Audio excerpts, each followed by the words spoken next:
Halo, assalamualaikum warahmatullahi wabarakatuh. Oke, balik lagi. Gimana kabar teman-teman semua? Semoga sehat selalu. Ya, walaupun kita masih dalam kondisi PSBB transisi menuju new normal, ya kan? Tapi kita harus tetap stay safe, jaga kesehatan, dan jangan lupa pakai masker kemana-mana.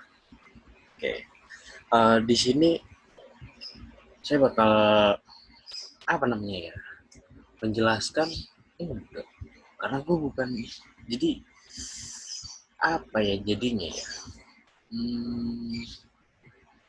sedikit menjabarkan mungkin, atau ya kita sharing itu. Sharing apa ya,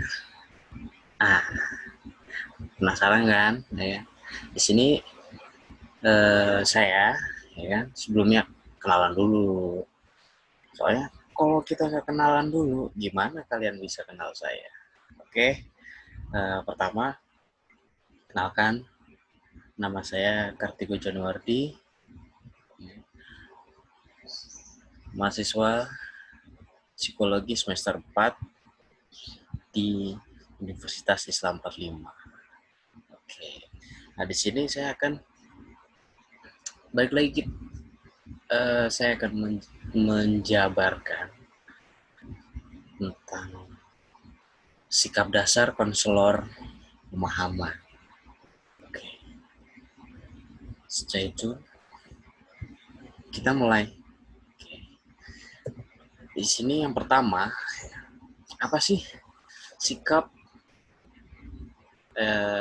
yang mau dibahas tuh apa sih gitu ya. Jadi di sini saya akan menjabarkan atau apa ya, mempresentasikan deh kan, dari sikap dasar konselor pemahaman. Oke, di sini sikap dan keterampilan merupakan dua aspek penting kepribadian konselor. Sikap sebagai suatu disposisi tidaklah tampak nyata, tidak dapat dilihat.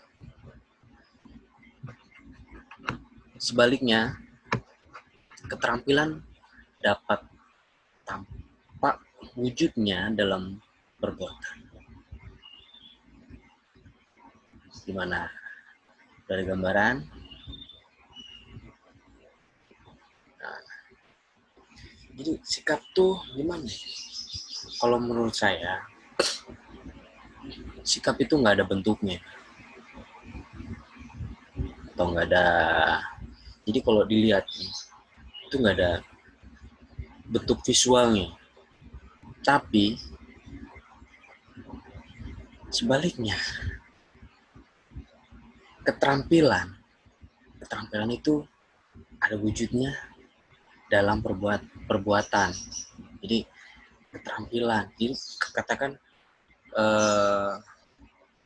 saya punya keterampilan apa ya, main gitar, kan bisa dilihat gitar, mau main gitar sambil nyanyi itu kan terlihat.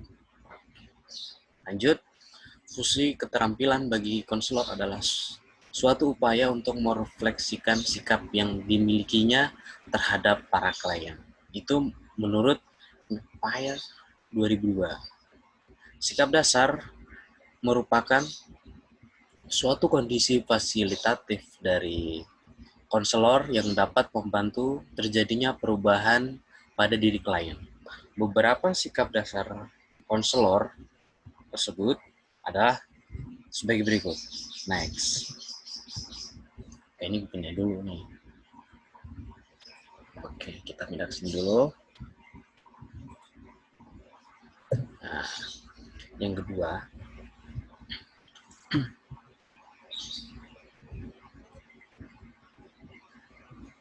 oke, yang pertama itu ada penerimaan.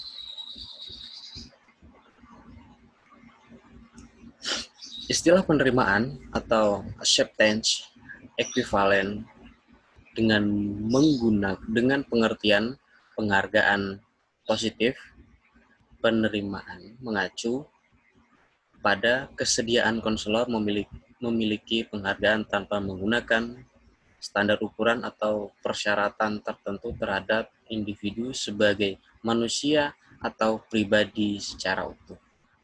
Dengan kata lain, konselor siap menerima klien atau individu yang datang kepadanya untuk konseling tanpa menilai status, ini perlu dicatat, status, pendidikan, apalagi, ya, dan lain-lainnya. Pada hakikatnya konselor mempunyai penerimaan apa adanya terhadap keadaan klien dan bersikap netral terhadap nilai-nilai yang dipegang oleh klien itu sendiri. Di sini, menurut Bremer, Abregu, dan Sostrom 1993 dalam Lesmana 2006 mengemukakan bahwa ada beberapa asumsi dasar yang melandasi sikap penerimaan ini, yaitu yang pertama, individu mempunyai hakikat dan martabat yang tak terbatas. Yang kedua, manusia memiliki hak untuk membuat keputusannya sendiri dan untuk menjalani hidupnya sendiri, independen. Kemudian, orang mempunyai kemampuan atau potensi untuk memilih secara bijaksana dan menjalani hidup yang teraktualisasi dan bermakna secara sosial. Kemudian, setiap orang bertanggung jawab untuk hidupnya sendiri. Dengan demikian, jelaslah bahwa seorang konselor harus percaya kliennya mempunyai kemampuan mengaktualisasikan dirinya dan bertanggung jawab sendiri untuk hidupnya. Next, yang kedua, di sini ada pemahaman. Nah, ini pemahaman atau understanding berhubungan erat dengan empati. Apa sih empati? Ada yang tahu empati? Kita lanjut lagi. Dalam konsep lain, pernyataan pemahaman dan empati dijadikan satu, yaitu empathic understanding. Pemahaman mengacu pada kecenderungan konselor menyelami tingkah laku, pikiran, dan perasaan klien sedalam mungkin yang dapat dicapai oleh konselor. Ini menurut Mapir, bacanya gimana ini? Mapir, itu aja deh, 2002. Next, memahami secara empati merupakan cara seorang konselor untuk memahami cara pandang dan perasaan orang lain. Memahami secara empati bukanlah memahami orang lain dengan objektif, tetapi sebaliknya, dia atau konselor berusaha memahami pikiran dan perasaan orang lain dengan cara lain tersebut berpikir, yaitu dengan berpikir dan merasakan dirinya sendiri. Di sini menurut Roger menyebutkan hal ini sebagai internal frame of reference. Peterson 1986-384. Artinya, memahami klien berdasarkan kerangka persepsi dan perasaan klien sendiri. Ada 3 aspek dalam empati menurut Peterson. Yang pertama, keharusan bahwa konselor mendengarkan klien dan mengkomunikasikan persepsinya kepada klien. Apa pengertian atau pemahaman konselor tentang dunia klien? Kemudian yang terakhir, mengkomunikasikan pemahamannya kepada klien. Itu kalau menurut saya sih, ya ini emang dasar-dasarnya konselor ya.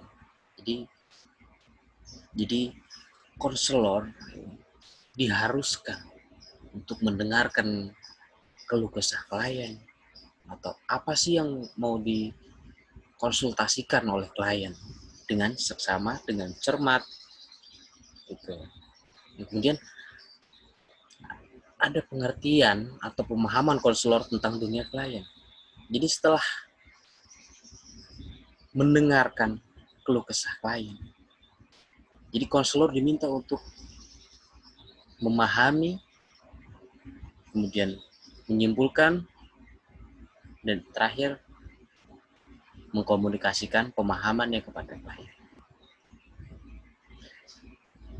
Oke, lanjut. Dengan adanya empati, klien merasakan bahwa ada orang lain yang mau dan bersedia memahami dirinya yang sebelumnya tidak ia dapatkan. Ini wajar. Jadi setelah konselor melakukan ketiga tugas tersebut, pasti si klien ini kan pasti gimana ya, mendapatkan rasa yang belum pernah ada. Bukan rasa yang pernah ada, itu beda. Jadi mengkomunikasikan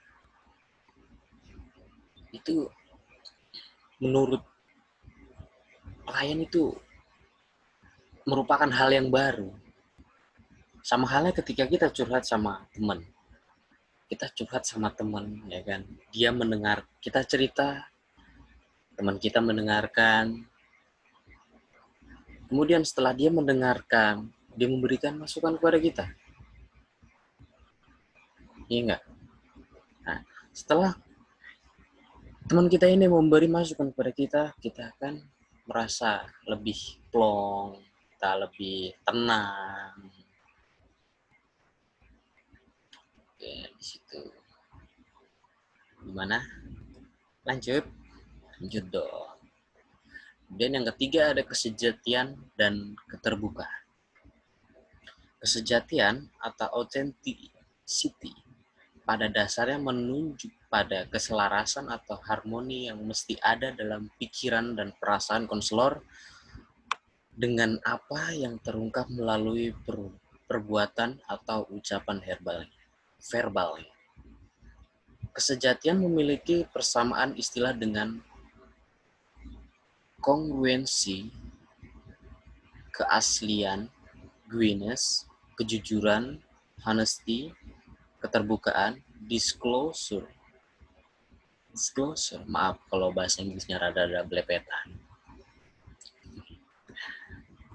Hal tersebut sangat penting dilakukan oleh konselor agar dapat menimbulkan kepercayaan klien. Selain itu, diharapkan dengan sikap kesejatian ini klien tidak menunjukkan lagi sikap yang sembunyi, defensif, bersandiwara, palsu, bahkan basa-basi.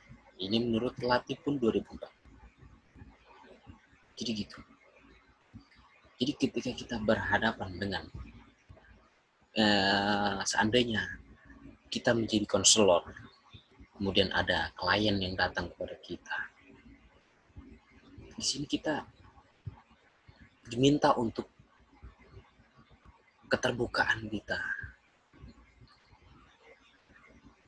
dalam bentuk baik melalui perbuatan atau perkataan atau verbal. Jadi ketika kita sudah melakukan hal tersebut dengan harapan sang klien kita ini tidak menunjukkan sikap yang sembunyi, defensif, bersandiwara atau berpura-pura,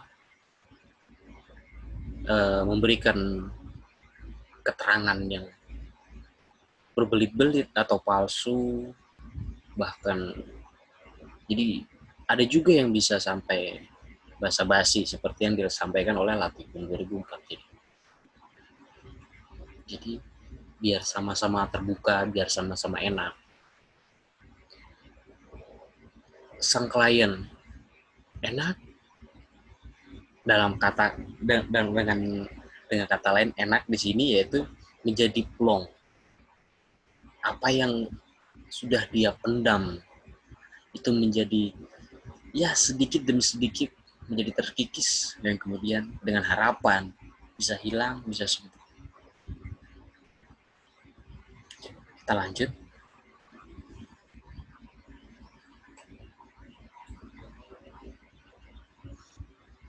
Oh, menurut Egan 1986 menguraikan hal-hal yang dilakukan dan tidak dilakukan oleh konselor untuk menjadi Guinness secara singkat sebagai berikut. Satu, menghindari berlebihan dalam peran helper atau konselor yang Guinness tidak berlindung dalam peran konselor, tetapi berhubungan akrab dengan orang lain. Jadi terbuka. Konselor itu memiliki sikap yang terbuka. Diharuskan ya. Tapi ya memang nggak semuanya terbuka. Kemudian berlaku sopan. Orang yang Green adalah spontan, tapi tidak lepas kendali atau sembrono dalam hubungan konseling. Nah, itu. Jadi kita boleh bersikap spontan dalam artian apa yang disampaikan oleh klien kita tanggapi dengan spontan. Jangan sampai klien sudah sedang bercerita, dia meminta tanggapan dari kita atau dari konselor, kita masih mikir-mikir dulu. Apa yang mau gue bilang ya? Ntar kalau gue bilang gini, ini tersinggung gak ya? Jadi terlalu banyak berpikir itu sebenarnya memang bagus, cuma di sini kita sebagai konselor kan kita di sini kita membantu supaya sang klien ini bisa plong, bisa selesai permasalahannya. Kemudian berlaku tegas, asertif. Tegas itu perlu. Menghindari sikap defensif. Balik lagi, kita harus terbuka dengan klien.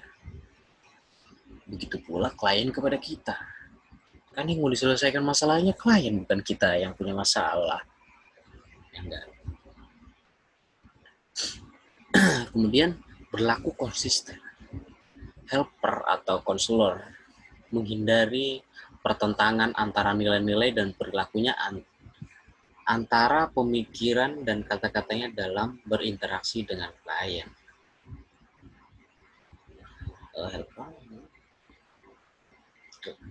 Kemudian berlaku terbuka. Helper atau konselor mampu melakukan pengungkapan diri, berbagi pengalaman dengan jadi gunanya kita terbuka, kita berbagi pengalaman pada klien. Itu cukup membantu, akan sangat membantu buat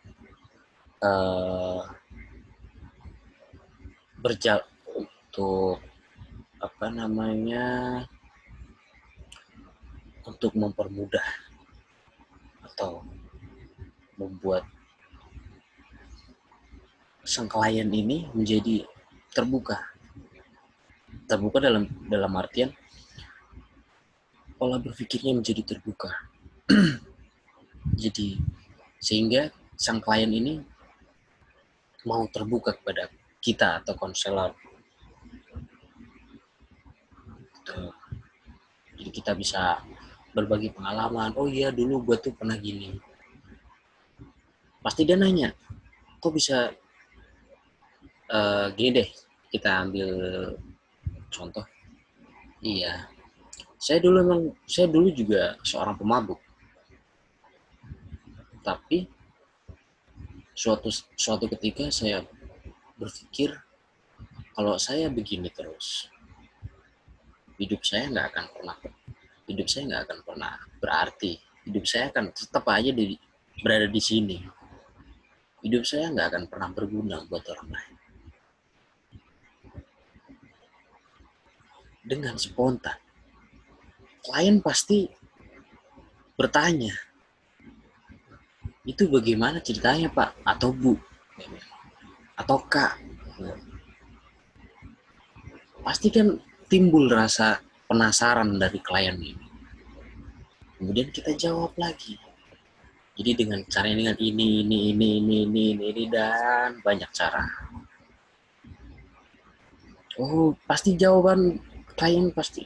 Oh, gitu. Kemudian pasti dia langsung nutup. Kalau misalnya masalah saya yang seperti ini, bagaimana cara penyelesaiannya? Itu yang ditunggu. Oke, kita lanjut. Jadi, mengasah empati itu sangat diperlukan, bahkan penting.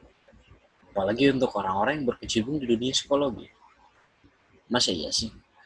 Slogannya memanusiakan manusia, tapi kelakuannya aku nggak mencerminkan manusia. Gitu. Konselor yang mempunyai kualitas empati dan skill memahami yang baik, nantinya akan membuat klien merasa dimengerti, dipahami, dan klien akan lebih terbuka menceritakan permasalahannya kepada konselor. Dengan catatan, sang klien tidak ketergantungan kepada konselor. Dengan kata lain, tidak menimbulkan kecanduan bagi klien untuk selalu berkonsultasi pada konselor di setiap masalah. Ini yang perlu dicatat. Ini yang paling penting. Tugas konselor itu membantu supaya sang klien ini bisa mandiri, bahkan bisa menyelesaikan masalahnya sendiri. Jadi bukan nanti kita ambil contoh gini. Seandainya saya sebagai konselor, kemudian ada seorang klien datang, dia konsultasi tentang anaknya. Anak saya kok gini terus ya Pak, gini. Jadi kita buat supaya si klien ini menjadi mandiri dan bisa mengurus anaknya. Tuh. Kemudian bukan jadi orang salah, bukan salah, tapi belum waktunya. Jadi intinya konselor itu nggak boleh membuat seorang klien menjadi ketergantungan kepada kita atau sebagai helper atau sebagai konselor. Itu pasti kita semua mau kan jadi orang yang bermanfaat. Makanya yuk belajar bareng-bareng mengenali perasaan manusia melalui verbal dan non-verbal. Gimana caranya? Jeng.